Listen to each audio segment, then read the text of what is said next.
year I've just added a new section which is called Chicks on Skis, and I'm just focusing on women slalom skiers of all levels. So if you think you have a good story and you want to send it to me, I am putting amateur skiers on the list. So far I have Karina Nolan, Nicole Arthur, Emma Shears, a friend of mine, Allison Paulson, who's from Idaho, and she's skis women's 3, and yeah, I'm just trying to make it a little bit of a creative outlet for girls who ski. I might end up turning it into its own website one day, but for now it's just on mine. So. Okay, so that's NatalieHamrick.com. NatalieHamrick.com. Okay, great.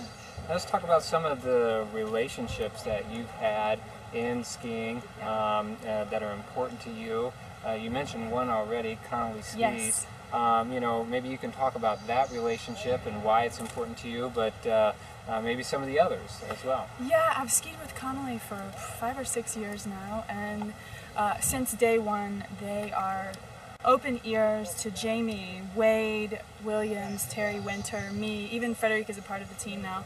And just to have a company who is so receptive to the skiers is very important. This year with Jamie's Prophecy, we're really just moving the venture forward, sort of coming up with more creative ideas with how the ski can work better. So I love being a part of this company.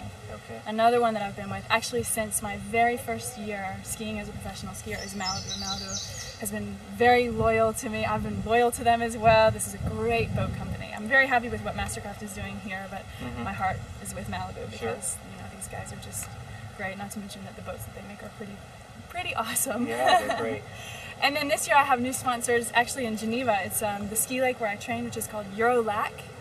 And it's the park, the hotel next door, which is called Giva Hill Park Hotel.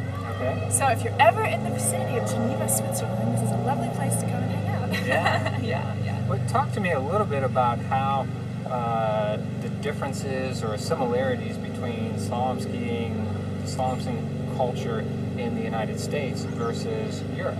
And you have some exposure to that now. Is there any insight that you can give? I'm not the best reference because I'm only doing professional events. Okay. Growing up, I did do a lot of the record tournaments in the Southeast, so I know how it's just one big family. Sure. People are getting together. In Europe, I really don't know how it is. I have a feeling that it's like this. Sure. But in terms of the professional sort of level of the athletes,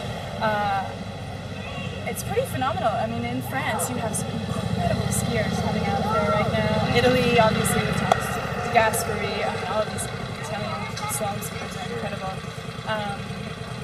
The culture is definitely different. Where we ski now, it's a ski club, which is how it is in Europe. It's so expensive to ski over there. It's very hard to have your own ski lake.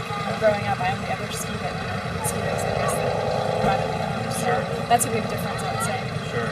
Very good. Natalie, thank you so much for helping me here at 15off.com. You're welcome. And best of luck to your husband. Thanks. And to you for the rest of the season. Thank you.